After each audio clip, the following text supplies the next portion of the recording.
દેવલો સરપંચમાં આવ્યો ને એટલે બહુ ભારે કરી યાર. ના એમાં એવું હોય, જો તું મને વાત કરે છે ને એ વાત તારી હાચી, બરોબર, ને હું જે તને વાત કરવા માંગુ છું ને એ વાત એક સાચી જ છે, બરોબર.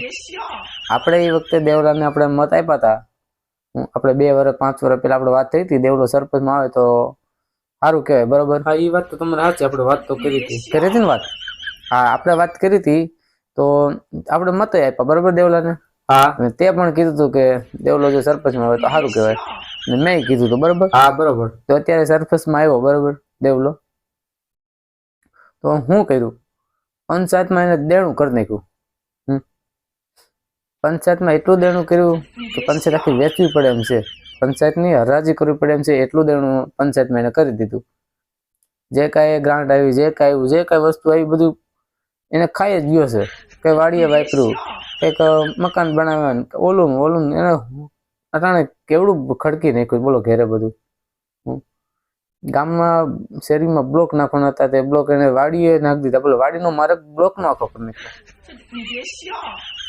એવું કર્યું, બોલ, દેવલાએ. એટલે ભાઈ આવી થોડી ખબર હતી કે દેવલો આવું કરશે. સરપંચ આપણે લેવાનો, આપણે નેડો. પણ આપણને ખબર ન આવી, થોડી આપણને ખબર હતી ભાઈ કે દેવલો આવું કરશે. એટલે મને નહોતી ખબર ને, હું થોડો સપોર્ટ આપું.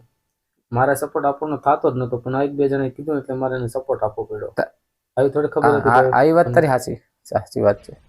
હવે નહીં છેતરાય, હવે છેતરાવાનું થતું જ નથી આપણે કોઈ દિવસ.